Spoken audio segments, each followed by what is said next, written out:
Szeretettel és tisztelettel köszöntöm a Hit Radio minden kedves nézőit és hallgatóját, én Nagy Bartói Jonatán vagyok, a következő percekben pedig belpolitikával fogunk foglalkozni. Vendégem itt a stúdióban Vona Gábor, a 2RK elnöke. Köszönöm szépen, hogy itt vagy, szervusz. Köszönöm a meghívást. És ugye nem első pártként, de ti is bejelentettétek, hogy nem fogtok részt venni a 2026-os országgyűlési választáson. Legelső kérdésként miért döntöttek így? Ugye talán mi voltunk az a párt, amelyik ezt a nyilvánosabban kezelte. Tavaly júniusban tartottunk vagy készítettünk erről egy videót, ahol elmondtuk, hogy el fogjuk dönteni jövő január-február környékén, hogy indulunk vagy sem, és eljött ez az időpont. Mérlegre helyeztünk nagyon sok mindent. Mérlegre helyeztük azt is, hogy büszke párt vagyunk, saját programmal, saját jövőképpel, saját értékrenddel, saját jelöltekkel. Meg mérlegre helyeztük azt is, hogy milyen esélyei, lehetőségei, feltételei vannak a mi indulásunknak, és milyen kockázatai. És ez a mérlegnek ez a második serpenyője bizonyult erősebbnek. És ebből kifolyólag úgy döntöttünk, hogy visszalépünk. Azzal kapcsolatban voltak még úgymond vitáink, gondolkodás, és mi nem szégyeljük ezt is elmondani, vagy kirakni úgymond az ablakba, hogy jelölteket esetleg hagyjunk-e versenybe, akár én magam induljak-e a heves 2-es választókerületben, de végül úgy döntöttünk, hogy tiszta képletet akarunk, és sem listán, sem jelöltek szintjén nem veszünk részt a választáson, és elkezdtünk más dolgokra fókuszálni, más dolgokra koncentrálni, de ez nem volt egy egyszerű döntés. Tehát, hogy ezt mi valamilyen szempontból azért fájdalmasan éltük meg, mert egy párt azért alakul, hogy egy normális helyzetben kérje a választóknak a bizalmát, a szavazatát, és aztán valamennyit kap, valamennyit nem. De erről szól a politika, vagy legalábbis ez a beugró a politikába, és most mi ezt a lépést nem tudtuk megtenni ebben a helyzetben, mert úgy ítéltük meg, hogy ez nem egy valódi országgyűlési választás lesz. Tehát a ránk adott szavazatok nem azt fogják megmutatni, hogy mi hol állunk, hanem a ránk adott szavazatok azok teljesen torz képet adtak volna, hiszen rendszerválasztás van. Az emberek egy jelentős része, 2RK szimpatizánsok egy jelentős része, és ezt is nekünk el kellett fogadnunk, be kellett látnunk, hogy ez a realitás. A rendszerváltás reményétől hajtva úgy döntött, hogy a Tisza pártra, vagy valamilyen módon a Tisza jelöltjeire fog szavazni, mert annyira szeretné már, hogyha lenne rendszerváltás, és ezt el kell fogadni. Beszéltem több olyan emberrel, aki a környezetemben rátok szeretett volna szavazni, és ők most azon gondolkoznak, hogy van-e értelme így elmenni választani, mert a Fideszre nem akarnak szavazni, mert az elmúlt 16 év alapján úgy értékelték, hogy nem érdemli meg a bizalmukat a kormánypárt. Ugyanakkor a Tiszára se szeretnének szavazni, mert nem tudta meggyőzni őket Magyar Péter, azért neki sok botránya volt, többször hazudott is, nem látják benne a rendszerváltásnak az állogát. Mit üzennél nekik? Hát egyrésztről én hogy emeljem a tétet. Olyanok is vannak, akiket meg annyira megrémiszt Magyar Péter, hogy akár annak az esélyt sem zárják ki, hogy a Fideszre fognak szavazni, miközben szabadulni szeretnének ebből a rendszerből. Tehát szerintem ezt majd valahogy a Tisza pártnak és Magyar Péternek is érdemes végig gondolnia, minimum a választások után, hogy biztos, hogy jó volt-e az, hogy egy a tábor, egy a zászló. Szerintem egyébként nem, de mindegy, a történelem ebbe az irányba ment. Azoknak pedig, akik szerettek volna 2RK-ra szavazni, és nem tudnak, azoknak meg azt tudom üzenni, hogy nem tudtunk jó döntést hozni. Tehát nekünk rossz döntés és rossz döntés között kellett választani, és próbáltuk a szerintünk kevésbé rossz döntést választani. Két szempontból. Egyrészt azért, hogy mi szeretnénk, hogyha lenne változás Magyarországon, és erre majd még visszatérek, hogy ezzel kapcsolatban milyen aggodalmaink vannak, mert súlyos aggodalmaink vannak. Másrésztől viszont a másik reformkor nem szűnik meg. Tehát akik szeretnének ránk szavazni, nekik azt tudom üzenni, hogy erre még lesz bőven lehetőségük, mert mi a 21. századra tervezünk, úgyhogy mindenkinek hosszú életet kívánok, és nagyon-nagyon sok 2RK szavazást magunknak, meg az országnak is egyébként. Úgyhogy azt kérem tőlük, hogy azt értsék meg, vagy lássák be, hogy annak a polgári centrum pozíciónak, amit mi képviselünk, és amire szerintem nagyon nagy szüksége volna az országnak, és aminek sajnos nincs hagyománya, nincs stabil szavazóbázisa, még ezt mind-mind föl kell építeni. Most így tud ez a politikai közösség túlélni, és így tud a jövő számára azt gondolom, hogy hasznos munkát végezni Magyarország irányába. Ugye nem mondtad ki azt még egyelőre itt, hogy szavazzanak akkor a Tiszára. És nem is fogom. És nem is fogod. És nem is fogom, mert mi azt gondoljuk, hogy a mi szavazóink azok felnőtt emberek, polgárok, akiknek mi nem mondhatunk ilyet.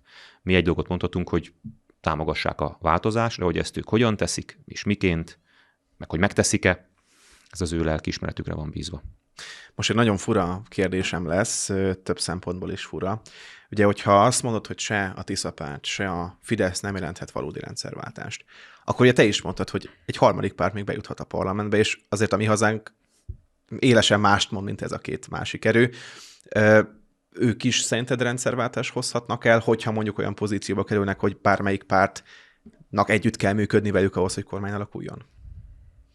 Tehát, mint koalíciós partner, ők... Igen. Nyilván a választási győzelemre kevés esélyük van. Igen.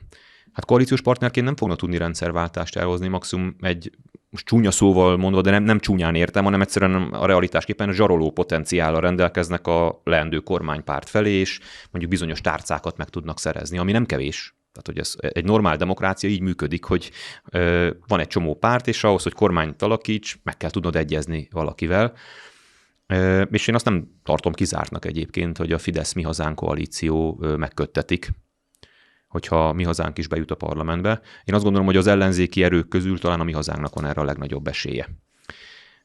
De tehát sem a Mi Hazánkkal, sem a Mi Hazánk nélkül nem nagyon látom a rendszerváltásnak a lehetőségét. A Tiszával kapcsolatban azt látom, hogy egyfajta faltörőkosként viselkedhet, és megteremtheti a lehetőséget a rendszerváltás előtt. De én karakterisztikusan egyszerűen, meg a párt történetét értelmezni próbálva nem nagyon látom az esélyét annak, hogy ebből rendszerváltás legyen, de ne legyen igazam. Ne legyen igazam. De pontosan ezért is, ugye mondtam, hogy vissza szeretnék térni az aggodalmainkra. Mi úgy gondoljuk, hogy mi nem csak a választások után szeretnénk aktívak lenni, hanem a kampányban is, még ha nem is indulunk, mert hogy van két olyan dolog, ami súlyos hiányérzet az ellenzéki oldalon.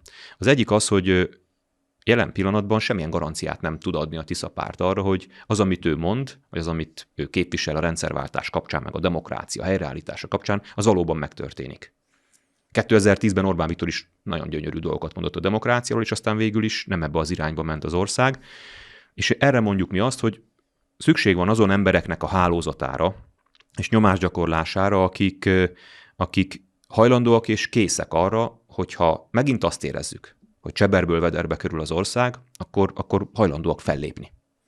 Tehát még egyszer ez nem történt meg velünk, hogyha belegondolunk, 36 éven belül a harmadik rendszerváltás történt Magyarországon, 89-90, 2010-12, és most jöhet a harmadik, és az első kettő tapasztalatát szerintem érdemes volna leszűrni. Mind a kettőnek van nagyon sok sajátossága, de van egy közös vonala, az, hogy az emberek feje fölött történt, a magyar társadalom nem volt erre felkészítve, nem előzte meg egyiket sem széles társadalmi vita, és aztán valahol ez ebből kifolyólag, több más okok miatt is, de talán ebből kifolyólag is el lett rontva. És ezért mondjuk mi azt, hogy a harmadikat ne rontsuk már el. Legyen már erre garancia, legyen már arra nyomásgyakorlás, hogy a társadalom nem hagyja, hogyha lát olyan jeleket, hogy ez rossz irányba tart. A másik hiány, ehhez kapcsolódik, hogy nincs egy szélesen megvitatott program sem. Tehát, hogy most beszélünk ugye rendszerváltásról, de hogy pontosan merre menjen az ország, a Tisza párt lényegében megspórolta ezeket a vitákat. És lehet azzal érvelni, mivel ugye a Tar Zoltán kiszivárgott videójában is érvel, hogy nem szabad ezzel előjönni, mert akkor ezt mondják, majd kiforgatják, letámadnak bennünket. Hát ha valaki tudja, hogy milyen érzése ez, akkor én ezek közé tartozom. De mégis ezzel együtt azt mondom, hogy ha a Tisza párt valóban egy más politikai kultúrát képviselne, mint a Fidesz, és nem csak egy új Fidesz akarna lenni, hogy kihasználva a gazdasági válságot most be akar nyomulni abba a térbe, amiben eddig a Fidesz volt, hanem egy új politikai kultúrát képviselne, akkor neki kb. Annyit kellett volna mondani, hogy ez a programunk, ha a Fidesz ezt kiforgatja, akkor nyugodtan forgassa, de mi szívesen vitáznánk róla, és várjuk a Fidesz politikusait, hogy vitázzunk erről. Egyébként mennyivel járt jobban a Tisza azzal, hogy nem hozta a nyilvánosságra a programját, és aztán a Fidesz meg kitalált egyet, és most ezzel járja körbe az országot. Sokkal egyszerűbb lett volna, hogy kijönnek ők a saját programjukkal, és uram, bocsá, azt mondják, hogy igen, mi progresszív adót szeretnénk Magyarországon, mert egyébként nem ördögtől való a progresszív adózás, az számtalan formája lehet. Tehát ez is egy nagyon leegyszerűsített dolog, hogy azon áll vagy bukik egy adórendszer, hogy egy kulcsos vagy több kulcsos, nem ezen múlik. Lehet rossz egy kulcsos adórendszer, meg jó, és lehet rossz progresszív és jó. És ez még attól is függ ráadásul, hogy az éppen az adott országnak a társadalmi, gazdasági költségvetési helyzete milyen. Tehát, hogy lehet, hogy az adott helyzetben egy jó progresszív adó egy másik helyzetben rosszul működik. Szóval ez egy nagyon komplex dolog, és az a baj, hogy mi azzal etetjük a magyar társadalmat, hogy a politika egyszerű dolog. Meg hogy ezek a kérdések egyszerű és egy mondatba foglalható dolgok nem. És hát a 2RK-ben próbál más lenni. Tudjuk azt, hogy ez nem elég populista ahhoz, hogy széles tömegeket lázba hozzon, de mi hiszünk abban, hogy lesz a populizmusból egy olyan kiábrándulás, vagy egy olyan visszahatás, hogy az emberek elkezdenek vágyni valami olyanra, ami józan, ami higgadt, ami partnernek tekinti őket, amelyik nem riad vissza attól, hogy azt mondja, hogy ez nem olyan egyszerű, mint amennyire gondolnánk, és hogy van A, meg B oldala, meg C oldala, meg egy csomó aspektus, mert egyébként a kérdéseknek a 99,9%-a ilyen. És ebből kifolyólag szerintem a rendszerváltás az akkor történik meg, hogyha a politikába azt a luxust megmerjük magunknak engedni, hogy elmondjuk, hogy a dolgok nem egyértelműek és nem fekete-fehérek, mert akkor talán ki tudunk lépni abból a törzsi háborúból, amiről én nagyon-nagyon sokat beszéltem elemzőként is, meg politikusként is az elmúlt években, és ami szerintem a nulladik problémánk. Tehát szerintem nem az a problémája nem az a fő probléma Magyarországon, hogy Orbán Viktor van kormányon, hanem az mögötte lévő társadalmi politikai mintázat, ami újra és újra kitermeli azt, amit Orbán Viktor is képvisel. És hogyha ezen nem változtatunk, ezen a mély struktúrán, ha ebben nem próbálunk polgárosodni, nem próbálunk felnőni ehhez a feladathoz, akkor nem Orbán Viktornak fogják hívni az új vezérét az országnak, hanem valaki másnak, akár lehet, hogy Magyar Péternek, vagy Kapitány Istvánnak, nem tudom, de ugyanott leszünk megint. Ugyanott. Említetted azt, hogy nem törekedtek arra, fogalmazzunk így, hogy populisták legyetek, hogy mondjuk minden áron megszerezzétek a társadalmi többséget. Ugye van egy elmélet a politológiában, hogy a demokráciákban és a politikában azért a pártoknak az a célja, hogy hatalomra kerüljenek, és ezért bármit megtesznek, törekednek arra, hogy hatalomra kerüljenek.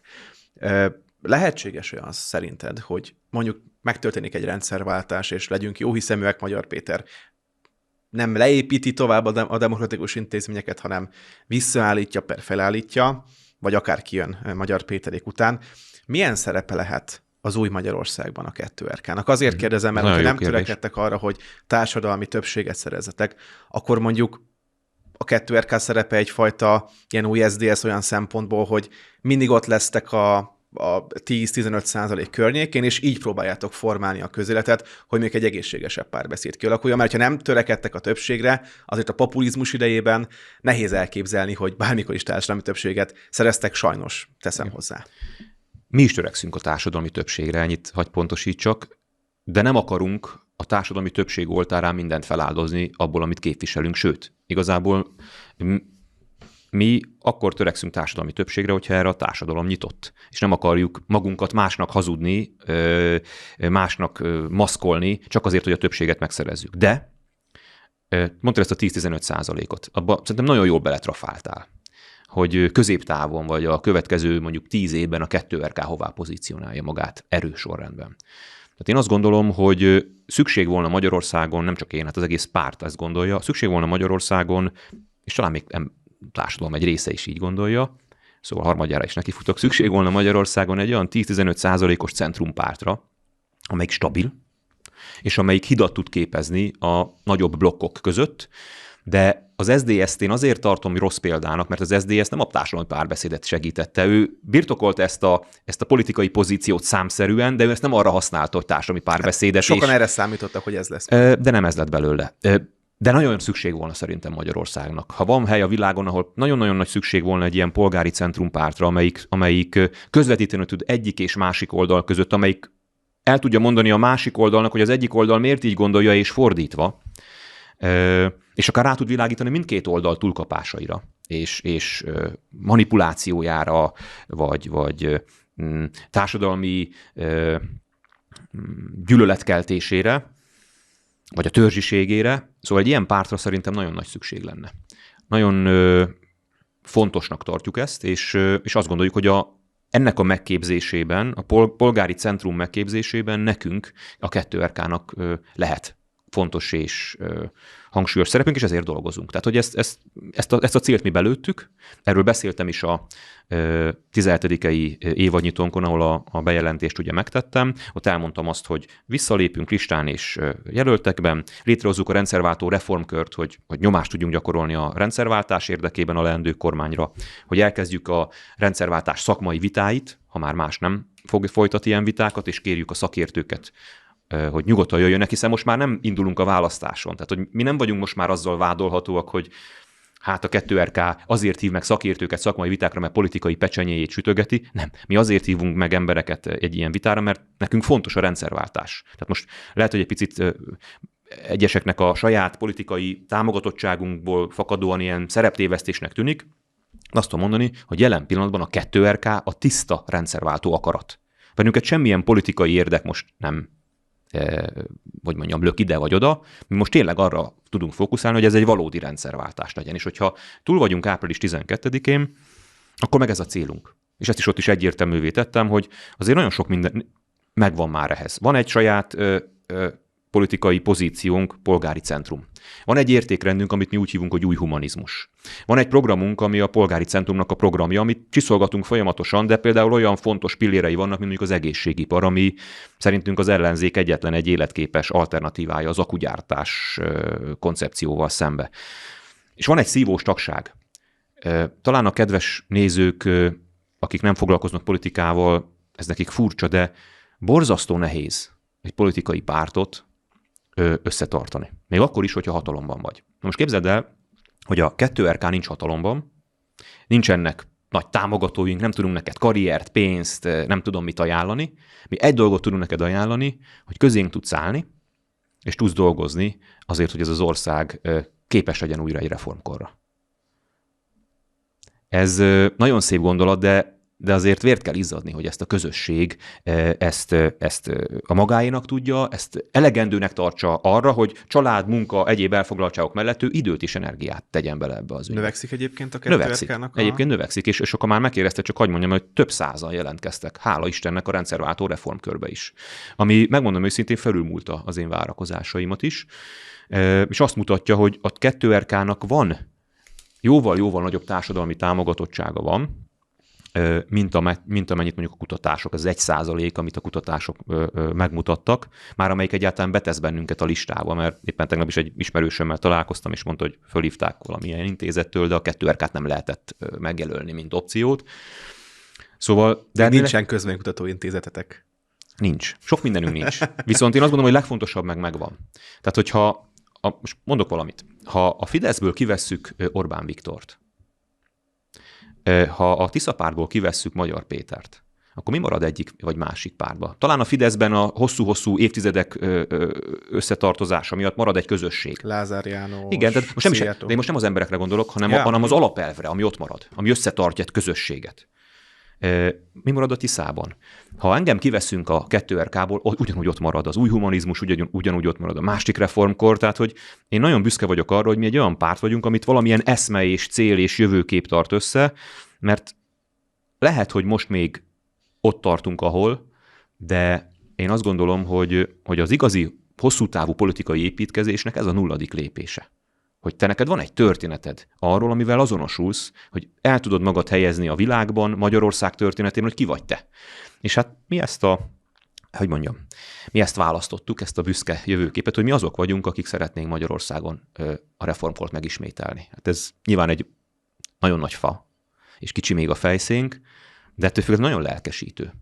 És az is lelkesítő, hogy amikor azt mondjuk, hogy új humanisták vagyunk, hogy a világban zajló nagyon komplex és össze-vissza tendenciákra nekünk van egy jól átszűrt válaszunk. Mi azt mondjuk, hogy nagyon fontos a szabadság, nagyon fontos a nemzethez tartozás, nagyon fontos a társadalmi igazság, nagyon fontos a rend meg a hagyomány, de szerintünk a legfontosabb az, hogy a 21. században meg tudjuk-e őrizni az emberi méltóságot. És a mi politikánknak van egy iránytűje. Amikor egy kérdéssel szembesítjük magunkat, vagy szembe jön, akkor tudjuk azt, hogy mihez kell nyúlni. Mi a megoldó kulcsunk.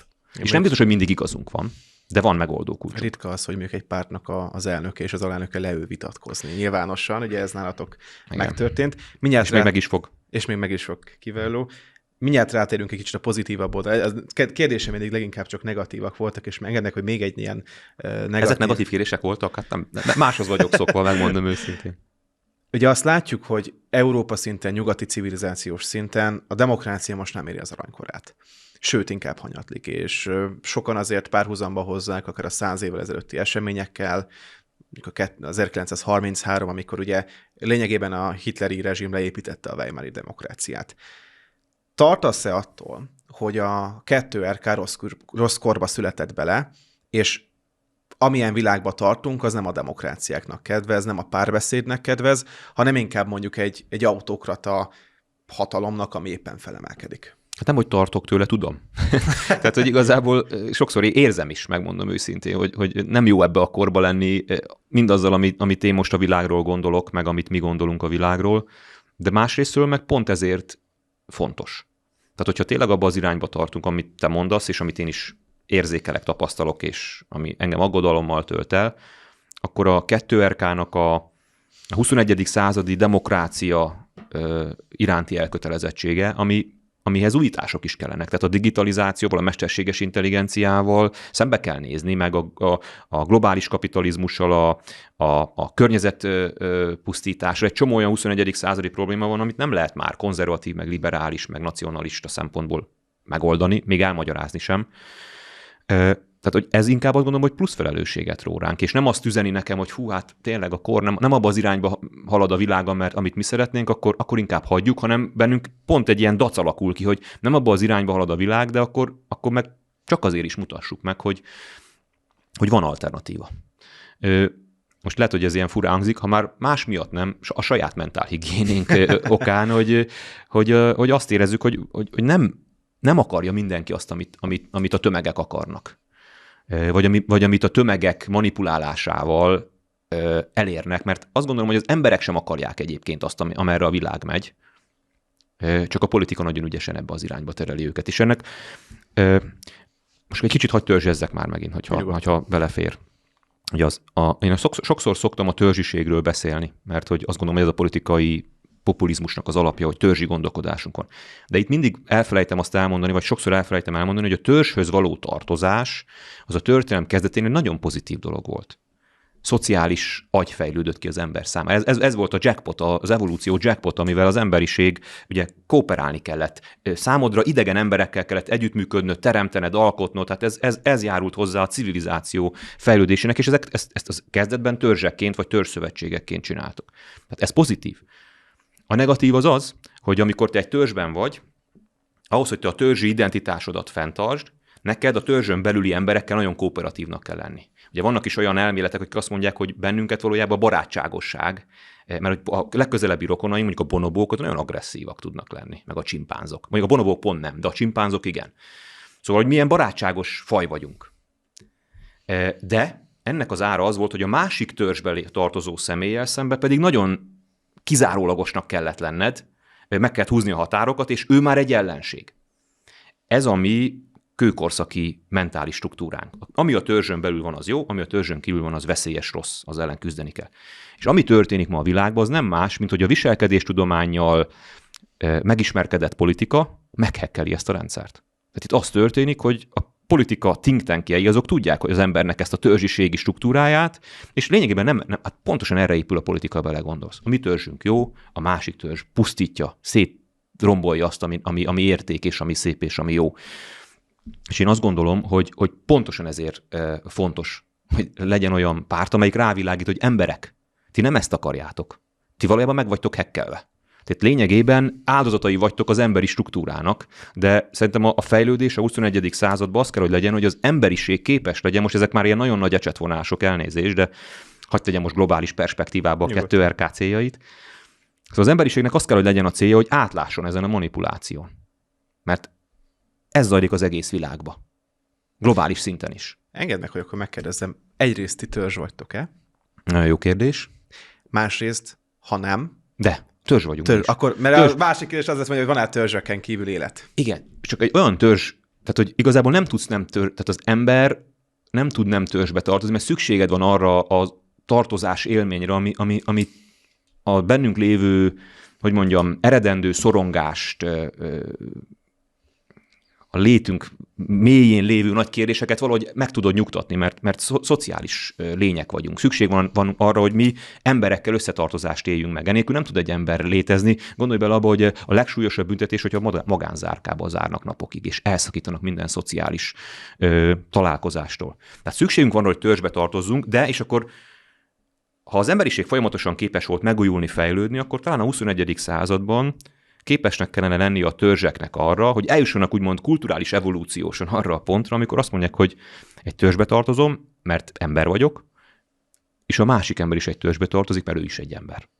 És neki is van emberi méltósága. Nem a jövő akkor nem a törzs szövetség ekkora, hanem az emberek egymás közötti kapcsolata? Lényegében, ha szabad ilyen nagyon divatos hálózatelméleti hogy mondjam, modellben mondom, hogy a törzsek között létre kell, hogy jöjjönnek ilyen gyenge kötések.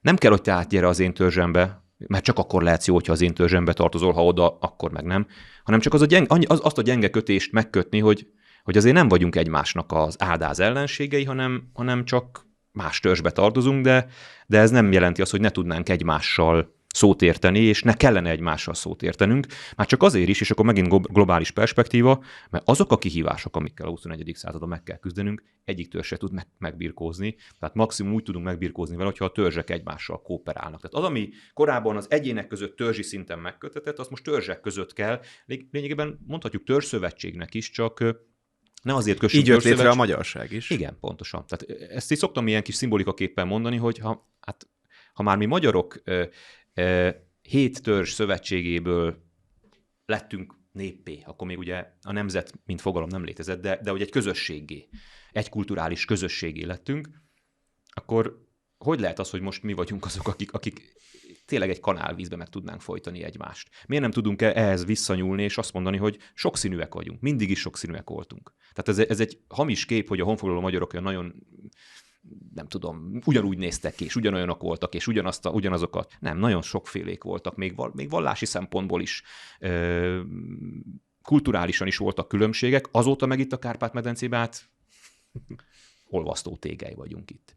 És ugye és azt gondolom, hogy ebből lehet előnyt kovácsolni.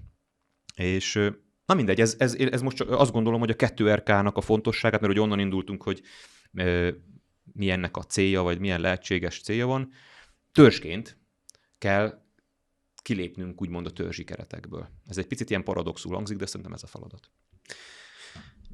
Hogyha visszamegyünk az első reformkorhoz, ugye vannak viták, hogy mikor indult, de mondjuk, hogy 20 év alatt biztosan beért az, amit elkezdtek az 1820-as évek közepén. Bocsánat, ebbe a vitában, csak hogy tegyem le a voksomat, hogy legyen ez nyilvános. Valaki 30-at mond. Sőt, hát az iskolákban 32-höz is szokták kapcsolni, az országgyűléshez, 30-hoz is. Nem tudom, számomra az, amikor Széchenyi föláll, és azt mondja, hogy valahogy, én még így tanultam egyébként, hogy az lett, hogy ez ilyen elfogultság is, hogy ott indult a reformkor, de hogy abban volt egy olyan katartikus, így biztos, amikor ott voltak az emberek, nem élték meg feltétlenül, de azt gondolom, hogy ott is katartikusnak élték meg, de egy utólag visszagondolom meg, annyira szép, és annyira romantikus.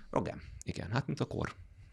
Így van, tehát akkor 23 év után beérettek azok a reformok, amiket mondjuk így meg akartak valósítani. Ez akkor azt jelenti, hogy ti a 2042-es választásokra számítotok, hogy valamilyen átütés lesz. A kérdés első fele, ez a második fele pedig az, hogy lehetséges egy ilyen társadalmi változás forradalom nélkül, mert 48-ban sem sikerült. A forradalom az szerintem a geopolitikai helyzetből következik, nem is a reformkorból. Úgyhogy én nem feltételezem azt, hogy mindenképpen forradalom kell, mert most igazából Magyarország az Európai Unió tagjaként, de azért mégis egy szuverén ország. Szeretném azt hinni, hogy szuverének vagyunk, bár ugye ez is egy... Már amennyire ez Európai Unióban szuverén lehet egy ország, mivel az EU-ban átruházunk szuverenitásra. Ez igaz, azért mondom, de az Európai Uniós keretek között szuverének vagyunk, de nyilván ezt még tovább boncolgathatnánk, meg komplexitásában hiszhetnénk, hogy mondjuk a energiapolitika, a globalizmust, meg a nagyhatalmi, tehát szerintem egy másik hidegháború kezd kialakulni, vagy már zajlik, és hogy ebben mennyire tud szuverén lenni, mindegy, ez egy másik beszélgetés, majd visszatérünk. Szóval én azt gondolom, hogy a másik reformkor szuverenitással kapcsolatos helyzete az egy küzdelem lesz. De nem fog talán 2042-ig tartani, meg nem is biztos, hogy pártként nekünk össze kell kevernünk a saját szerepünket. Tehát, hogy a kérdés úgy tetett fel, hogy a reformkornak 20 év kellett, nekünk meg majd mennyi kell, de mi nem állítjuk azt, hogy a reformkort, azt a másik reformkor párt fogja megvalósítani. Mi azt állítjuk, hogy mi ezért küzdünk, de mire mi nem vagyunk képesek. Tehát önmagában a másik reformkor párt föl tudja mutatni ennek a ideáját, céljait, programját, egy lelkes, szívós közösséget, ami ezért küzd, de hogyha ebbe a társadalom szélesebb rétegei nem lesznek partnerek, akkor nem lesz második reformkor, akármennyire is szeretnénk mi. Mi csak annyit tudunk, hogy őrizzük, tartjuk és képviseljük ezt a gondolatot, és megpróbáljuk szélesíteni, népszerűsíteni, de szükség lesz itt másokra is. Tehát, hogy mi szeretnénk ezzel áthatni a társadalom egyéb szöveteit, akár más pártokat is megfertőzni, mert szerintem ez egy társadalmi, politikai cél kellene, hogy legyen pártoktól függetlenül. Beszéljünk akkor De bocsáss meg, a kérdés is, hogy válaszolok, hogy mikortól látom és hogyan látom a 2RK-t, mert ez nem maradjon elvarratlanul. Tehát 2030-ban én a 2RK-t az országgyűlésben látom. Erre is majd rá fogok kérdezni, hogy a 2030-as évre mit gondolsz. Előtte viszont talán legpozitívabb pontja a beszélgetésnek a rendszerváltó reformkörök. Azért van nektek egy programotok, ezt mondjuk ma kevés párt mondhatja el Magyarországon sajnos, illetve, hogyha most lecsupaszítjuk hatalomtechnikai szempontokra, azért a ti bázisodok leginkább a fiatal egyetemista korosztály, ami egy pozitív jövőt vetít elétek lényegében. Hogyan tervezitek a rendszerváltó reformkörökkel irányítani a rendszerváltást, és akkor mondjuk, ha valaki szeretne ezt csatlakozni, akkor hogyan tud? Annyi pontosítás, hogy egyelőre csak rendszerváltó reformkört hoztunk létre. A reformkörök, mint lehetőség nem zártuk ki, de hogy úgy éreztük, hogy most egy országos feladat áll ezelőtt a hálózat előtt, és szándékosan hálózatnak mondom, majd mindjárt meg is mondom, hogy miért, és ezért egy országos szervezetet, vagy hálózatot hoztunk létre. És azért hálózat, mert nem kell sehová belépni. Tehát nincs ez hogy most én belépek egy újabb egyesületbe, vagy szervezetbe, meg amúgy is már tele van a padlás ilyen pártok által gründolt szervezetekkel. Mi azt mondtuk, hogy legyen ez egy laza kapcsolódás, nem is kell, hogy 2RK-s legyél. Azon emberek számára, akik azt tudják mondani, hogy oké, változásra van szükség, de nem leszünk balekok. Tehát, hogy nem hagyjuk azt, hogy még egyszer a változás vágyától hajtva és a változás igényével manipulálva bennünket megmalmazzanak. És cseberből vederbe kerüljünk, hogy Fidesz 2.0 jöjjön létre, hogy megint legyen egy egypárti rendszer Magyarországon, ami kirakatnak tartja fönn a demokráciát. Ezt nem fogjuk engedni. És szerintem ebben széles konszenzus van, hogy ezt meg kellene akadályozni, csak nincs, aki ezt szervezze. Vagy legalábbis kevesen gondolkodnak így. A magyar társadalom többsége, vagy egy jelentős része, inkább bocsánat, ezt mondanám, április 12-ig lát. Azt mondja, hogy az egyik rész, hogy maradjon Orbán Viktor, a másik rész azt mondja, hogy maradjon... Sokat tehet a politika is, ami azt mondja, hogy ez a harc lesz a végső, itt fog minden eldőlni. Igen, ugye én már sok választáson túl vagyok, ezt már sokszor hallottam. Szeretném itt elmondani, hogy április 13-án is föl fog kelni a nap, április 13-án is lesz Magyarország, április 13-án is lesznek problémák, sőt, nagyon súlyos problémák lesznek. Tehát, hogy bárki is kerül kormányra, nagyon nehéz helyzetben lesz. Gazdasági, geopolitikai, társadalmi szinten is. Tehát, hogy azért azt is tegyük hozzá, hogy 89-90-ben ugye volt egy rendszerváltás, a magyar társadalom a kommunizmus 40 éve után jobb állapotban volt, mint most. Tehát akkor Magyarországon, csak mondjuk nagyon sok példát tudnék erre mondani, de még volt egy értelmiség Magyarországon, amelyik pártok fölött képes volt gondolkodni. Nagyon durván össze tudtak veszni egymással, de tudnék mondani jó pár nevet, akik képesek voltak túllátni pártpolitikán. Most hol vannak ezek az értelmiségiek? Szeretném megkérdezni, hogy hol vannak azok az értelmiségiek, akik mondjuk tudnak a Fidesz meg a Tisza irányába is kritikusak lenni, mert egy értelmiség legyen már kritikus. Meg akár a 2RK, meg bárki értelmében. Én azt látom, hogy a Fidesz-Tisza párharc a magyar értelmiséget úgy szippantotta be, mintha nem is lett volna. Tisztelet a kivételnek. Tehát, egy elemzőt tudok kiemelni, Nagy Attila Tibor, aki mindkét irányba szokott lőni. És akkor én is most mondjam, mert tisztelet a kivételnek, de az értelmiség az nem pár emberből. Én is tudok egyet, meg te is, meg is összegyűjtünk egy tucatot, és akkor ennek örülünk, mert ez nagyon sovány vigasz. Ennek egy társadalmi osztálynak kéne lennie, vagy egy felelős, széles körnek, aki folyamatosan rávilágít dolgokra, és nem tudom azt mondani rá, hogy ja, persze azért mondja, mert fideszes, vagy azért mondja, mert a tiszás. Mert kb. Ez van ma Magyarországon. És szerintem egyébként nagyon fontos volna például az emberek felé is, hogy a magyar társadalmat is provokálni. Most hadd mondjam idézőjelbe ezt, mert a populizmus manipulálja őket. Szerintem nem manipulálni kell a magyar társadalmat, hanem pártfüggetlenséggel provokálni kéne.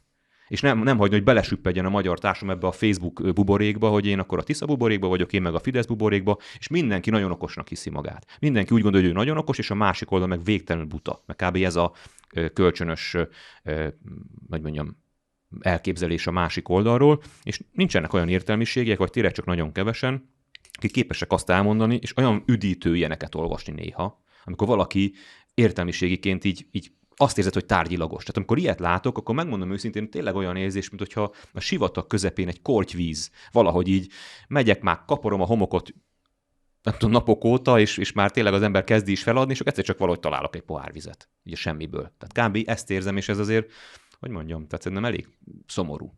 Úgyhogy én arra kérem ezúton, nem tudom, ki hallgat, meg kinéz bennünket, pláne engem, de hogy ha van valaki, aki mondjuk fiatal és értelmisége, mert a 2RK, hogy te is mondtad, a fiatal értelmiségiekre hat, én azt üzenem nekik, és azt kérem tőlük, hogy maradjanak kritikusak. Tehát mi nem azt kérjük tőlük, hogy legyenek 2RK-sok. Nyilván, ha valakiben ilyen vágy van, és politizálni szeretne, és az értékrend, a polgári centrum értékrend megszólított, akkor jöjjön. Tehát őket arra kérem, hogy jöjjönnek, mert egyébként fejlődni, erősödni kell, mert nagy feladatok várnak ránk. De aki nem akar pártpolitikával foglalkozni, azt meg azt kérem, hogy akkor viszont maradjon független. Tehát akkor ne bóduljon bele valamelyik buborékba, hanem akkor próbálja megőrizni az integritását, és legyen olyan értelmiségi, aki képes megérteni a különféle oldalakat. Ez annyira hiányzik ennek az országnak.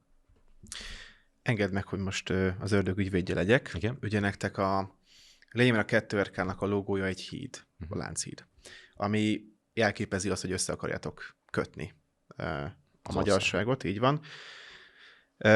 Hogyan lehet egyben tartani a magyarságot egy rendszerváltás esetén? Azért kérdezem ezt, mert tegyük fel, a Tisza párt megnyeri a választást. Azért ott lesz mondjuk az országnak a fele, a választó, az tanítudó és választó polgárok 30-40%, aki valószínűleg nem a Tiszára szavazott, hanem a Mi Hazánkra, Fideszre. És azért, amikor te rendszerváltó reformkörről beszéltél, azt mondod, hogy akik rendszerváltást szeretnének, nem támogatjátok ezzel a törzsiséget, hiszen aki mondjuk nem szeretne rendszerváltást, az ehhez nem tud kapcsolódni. Nyilván ez egy nehéz kérdés abban az értelemben, ahogy föltetted, de amikor én mérlegre helyezem az ország helyzetét, akkor én azt gondolom, hogy itt megérett bőven megérett már szerintem ciklusok óta az ország arra, hogy legyen parlamenti váltógazdaság. Tehát itt most nem is arról kell szerintem dönteni, hogy most Orbán Viktor és Magyar Péter, és én nem is szeretnék ilyen döntést hozni, hanem egyszerűen arról, hogy jó-e az és egészséges-e az, hogy kétharmados vészhelyzeti kormányzás van évek óta, és 2010 óta van ugyanaz a kormány, és ugyanaz a kormányfő. Szerintem nem jó. Tehát, hogy a jóból is megárt a sok. Pláne szerintem nem jóból, de hát ez persze már csak az én törzsi véleményem. És biztos, hogy a fideszesek ezt visszautasítják, de nem is baj, ez a dolguk. Tehát, hogy ha ezt kulturáltan meg tudjuk vitatni, ezzel semmi probléma nincs, hogy valaki fideszes, vagy valaki tiszás, vagy valaki meg 2RK-s. A probléma azt nem azzal van, hogy Orbán Viktor olyan rendszert hozott létre, amiben lefolytotta a váltógazdaságot, a parlamenti demokráciának a váltógazdasági jellegét. Tehát ebben a rendszerben nincs egészséges és valódi verseny a pártok között. És mindig rendszerváltássá alakítja, vagy rendszerválasztássá alakítja Orbán Viktor, ahol azt bizonyítja be, hogy ő a biztonság, a másik meg a bizonytalanság. Ez Orbán Viktor felelőssége, vagy a társadalomé? Hát tudod, hogy talán én azok a politikusok közé tartozom, aki szereti a társadalom felelősségét is. Mert hát megválasztották a Fideszt az elmúlt Igen, és hogy mondjam, biztos, hogy a politikai tanácsadók lennének, akik a 2RK-nak a, nem tudom, think tankjei, vannak ilyenek, de ezek általában mi vagyunk, mi magunk gondolkodunk az élet meg a világ dolgairól. Ők azt mondják, hogy Gábor, ezt elmész most a jönnatához, nehogy bemond ezt a társadalmi dolgot, mert ez nagyon gyilkos. Ezt nem szabad egy politikusnak a társadalom felelősségét feszegetni, mert ők a mi szavazóink, és ne bántsuk meg a szavazókat. De én nem hallgatnék rájuk. Mert hogy mi egy ilyen párt vagyunk, amelyik azt mondja, hogy de a társadalomnak nagyon-nagyon súlyos felelőssége van.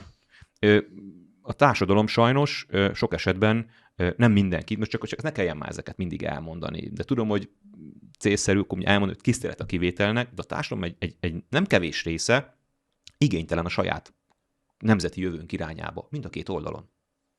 őt valami fajta törzsi düh meg bosszúvágy hajtja egyik és másik oldalon, de nem érdekli, hogy mi lesz az ő jövője, mi lesz a gyereke jövője, mi lesz az unokája jövője, csak az, hogy az ő politikai vezetőjét láthassa a kormányfői székbe, és a másikat meg bukni láthassa, és láthassa a szomorú arcát április 12-én. Tehát ezek tömeges érzelmek, tehát nem pár emberről beszélek, hanem ha belepillantasz a magyar social média bugyraiba, akkor igazából ezt látod. És én azt gondolom, hogy ez Orbán Viktornak a felelőssége. Tehát, hogy ő 16 éve van kormányon, ugye már volt előtte is 4 éve, de egy húzamban, és... Durva belegondolni, hogy 36 év alatt 20 évet Orbán Viktor volt hatalmon. Hát gondolj bele abba, hogy Pekárné Farkas Emese alelnökünk, ő úgy kezdte a beszédét, vagy a beszéd egy részén arról beszélt, hogy ő 9 éves kora óta ebben a rendszerben él. És, hogy mondjam... Nincs más emlék. És lehet azt mondani, biztos, hogy fideszes szavazók azt mondják, hogy mert ti nem éltetek a kommunizmusba, én egyébként éltem, és nem tudjátok, hogy milyen jó nekünk Orbán Viktor. De pontosan az, amit nem látnak az emberek, hogy a demokrácia az fontosabb Orbán Viktornál. Tehát, hogy egy olyan rugalmas rendszer, amely képes a társadalom valódi szándékait, akaratait leképezni, az nem lehet egy egypárti rendszer.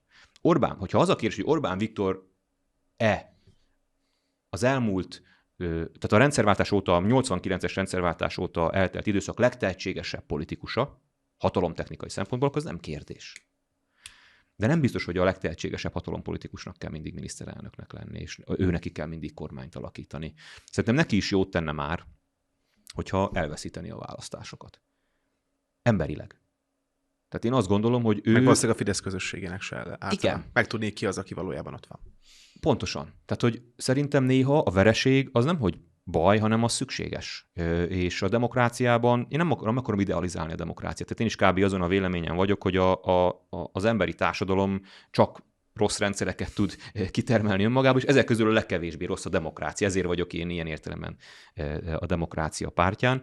De a demokráciában szükség van arra, hogy bizonyos pártok megtapasztalják azt, hogy veszítenek, hogy nem úgy alakul a választás, hogy ők szerették volna, és ebből talán azt a következtetés vonják le, hogy jobbnak kell lennem. Hogy másképp kell csinálnom dolgokat, és szerintem ez a fajta, ha van egészséges verseny, én az egészséges versenyben hiszek. A világ nem csak a politikában, hanem minden pontján. Ahol nincs egészséges verseny, ott előbb-utóbb torzulni fog a rendszer. És szerintem még talán a legkeményebb Fidesz szívek is valahol érzik a szívük mélyén, hogy Magyarországon ma nincs egészséges verseny, nincs egészséges politikai verseny. Ők persze ezt azzal magyarázzák, hogy annak idején meg az MSZP-SZDSZ is hogy szorította a Fidesz lehetőségeit, és hogy igazából most csak azt kapja vissza a baloldal, amit megérdemel, és ismerem, nekem is vannak fideszes ismerőseim. Igen, nem volt jó, hogy az MSZP-SZDSZ uralta az országot.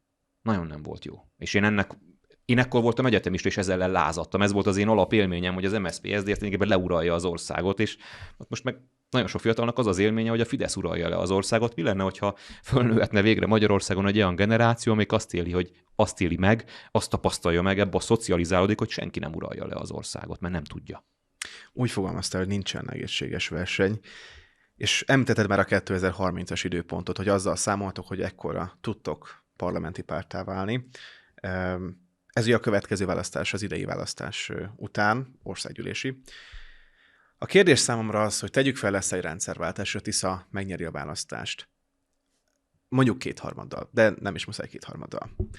Ebben a helyzetben lesz egy olyan parlamentünk, ahol igazából párttámogatást, stb. Kap a Mi Hazánk, ha bejut a Fidesz és a Tisza. De leginkább a Fidesz és a Tisza. 2030-ra, ugye most azért legtöbb párt azért nem indul el, mert valószínűleg nem került be a parlamentbe, és pénzügyi hátrány is, hiszen nem tudják finanszírozni az indulást. Mi változhat 2030-ra, hogy finanszírozni lehet az indulást, és mondjuk nem egy kétpártrendszer lesz, ami egy Fidesz-Tisza váltógazdaság? Sokan úgy gondolják a politikát, hogy a politikába először pénz kell, és akkor utána kell pártot szervezni. De sem akarok pártneveket mondani, voltak, akik ezt megpróbálták, és sehová nem jutottak. Nem így működik a politika. Szerintem először gondolat kell, meg kell szólítani valahogy a társadalomban valamilyen igényt, és utána az előbb-utóbb hoz forrásokat is, mert lesznek, akik támogatják, hogy időt és energiát tesznek bele. Most jelen pillanatban a Tisza meg a Fidesz nem azért a két legerősebb párt, mert nekik van a legtöbb pénzük, az már okozat. A Fidesz meg a Tisza azért a két legerősebb párt, mert ők szólították meg a magyar társadalomban legjobban lévő, vagy legszélesebb emberi tömeget érintő érzelmeket. A Fidesz és Orbán Viktor a biztonságvágyát szólítja meg, Magyar Péter pedig a bosszúvágyat. És ebben a jelenlegi magyar társadalomban ez a két. A félelem, hogy valami baj lesz, ezt használja Orbán Viktor, és a bosszúvágy, mert nem sikerült valami. És ez nagyon sok minden lehet. Sokszor az egyén életét projektálja bele valaki egy ilyen politikai szituációba, és mivel ők megtaláltak egy széles érzelmi anyagot, ez robbant be politikai pártokat, és ez ad neki politikai támogatást, erőt. És a 2RK kérdése az, hogy mi az a széles társadalmi érzet és érzelem, amivel a félelem és a bosszúvágy párharcába be tudunk szállni harmadik félként. Mert nekünk az a célunk... Kérdés az, hogy érzelem ez, és nem egy értelem. És igen, és ugye mi eddig az értelem oldaláról közelítettük meg, de azért jól látható, hogy kell, hogy ennek legyen valami érzelmi alapja is, és ezt mi úgy szoktuk megfogalmazni, hogy populisták nem szeretnénk lenni, de populárisak igen. És az érzés egyébként nem feltétlenül negatívum, vagy nem feltétlenül rossz dolog. Nyilván az érzelmeink azok mélyebb, hogy mondjam, ősibb eredetű reflexek, mint amikor valamit az agyunk, hogy mondjam, a prefrontális kéreggel megvizsgálunk és elemzünk, de ettől függetlenül nagyon fontos az, hogy megtaláljuk azt, hogy mi az az érzelem, ami, és én mindjárt válaszolok is, hogy mi az az érzelem szerintem, ami a bosszú és a félelem országa között meg tudja teremteni a 2RK politikai alapját. És ez az érzelem szerintem nem más, mint az, hogy a büszkeség. Tehát, hogy az én politikai pályafutásomat nyilván sokan ismerik, tudják, hogy abban voltak azért fordulatok, mert ugye én Fideszben kezdtem a politikát. Ezt általában elfelejtik, hogy azt mondják, hogy én nemzeti radikálisként kezdtem, de ez nem igaz. Én jobb középen kezdtem a politikai pályafutásomat Fidesz tagként, aztán jött a radikális időszak, és most pedig egy polgári centrum korszakban vagyok. A baloldali soha nem voltam, ezt el kell mondjam, meg liberális. Most se érzed meg magad egyébként liberálisnak így a centrumban? Mert ugye sokan a centrumot azonosítják a liberális értékekkel. De pont, mert az SZDSZ-nek ez az öröksége. Itt velünk él. De nem. A centrum az nem liberális, nem konzervatív, nem nemzeti és nem szociáldemokrata, hanem ezek így együtt mindegyik. Tehát, hogy csomó dologban igen liberálisnak érzem magam, de nem érzem azt, hogy én liberális lennék, és minden dolgot a liberális szemüvegen keresztül akarok vizsgálni, mert szerintem ez torzítja a világképet. De elfogadom, hogyha valaki ilyen. Tehát, hogy tök jó. De ami az én politikai pályafutásomat összeköti, függetlenül attól, hogy éppen hol vagyok, az mindig az, hogy én arra vágytam, hogy büszke lehessek a hazámra. Tehát ha megvizsgálom magamban a legmélyebb szándékot, hogy miért voltam én annak idején Fidesz tag, miért lettem annak idején egy radikális pártnak a vezetője, és miért vagyok most a polgári centrumban, annak nagyon sok emberi, politikai, meg társadalmi oka van, de az alapvető, a vezérfonal az az, hogy szeretnék büszke lenni Magyarországra. És mindig azt éreztem, bármelyik helyen is voltam, hogy nem tudok eléggé büszke lenni rá. Tehát valamit még tenni kell. Hogy valami többre van szükség, és az az érzet, hogy egyébként képes is volna rá ez az ország, és ezt szerintem sokan érezzük oldaltól függetlenül, hogy van ebben az országban fantázia. Mert sokszor már hajlamosak vagyunk eltemetni, hogy ez az ország ez balkánizálódik, és hogy sajnos ez van. Én nem akarom ezt elfogadni. És a nevünk az egy ilyen csatakiáltás ilyen értelemben, hogy a másik reformkor, hogy nem, ezt ne engedjük.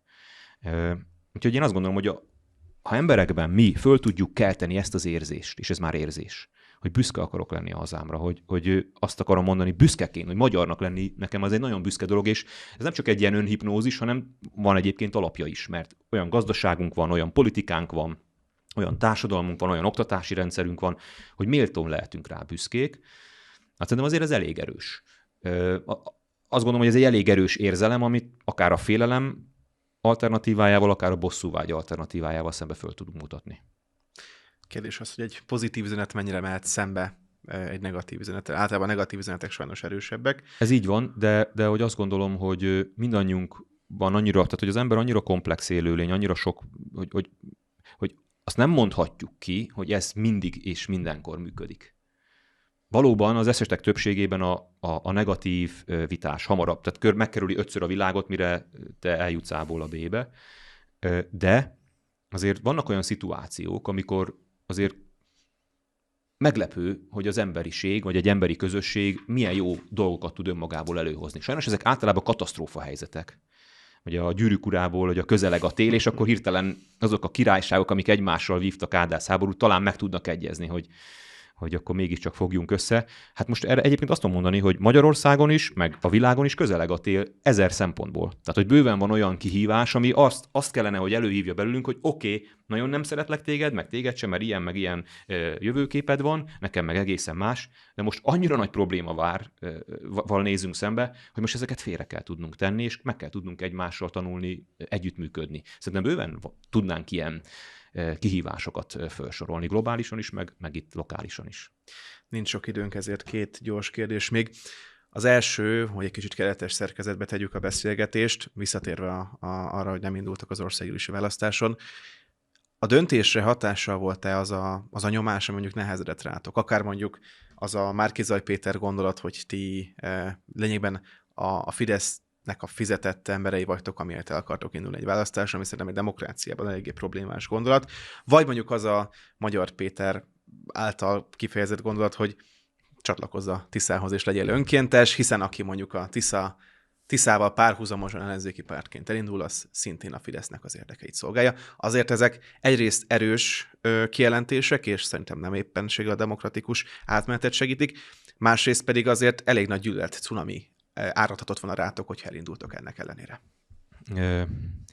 Ha már érzelmekről beszéltünk, hát nyilván én is ember vagyok, meg mi is emberből vagyunk, és amikor akár az ilyen nyilatkozatokat halljuk, akár ehhez hasonlókat, akkor azért pont abban az irányba mutatott, hogy na, akkor csak azért is. Tehát, hogy ezektől mi nem gyengébbek leszünk. Tehát a másik reformkor mi úgy szoktuk magunkat mi egy szívós párt vagyunk. Büszke és szívós párt. Tehát, hogy ha valaki azt gondolja, hogy ilyen sértegetésekkel, meg megalázási kísérletekkel lehet ránk hatni, akkor eltévesztette a házszámot. Tehát mi azért nagyon stabil, erős párt vagyunk lelkileg, és nagyon hiszünk abban, amit képviselünk, úgyhogy akár Márki-Zay Péter folyamatos ilyen sugalmazása, ami borzalmas, tehát hogy nem tudom erre miért van neki szüksége, szerintem tényleg neki pszichológusnál kéne megvizsgálni. Valami elakadása van velem kapcsolatban. Valahol megsértettem őt, nem tudom. És ezért a 18-as választás, úgy ez vissza. Azt nem, hát a 18-as, nem tudom. Valamikor... Ott, ha elmészem, Márki-Zay Péter fogalmazta meg azt, mint hódmezővásárhelyi polgármester, hogy legyen egy lista, és ugye ti nem voltatok hajlandóak összefogni a DK-val, és lehet, hogy és milyen igaza lett aztán 22-ben Márki-Zay Péternek, na mindegy.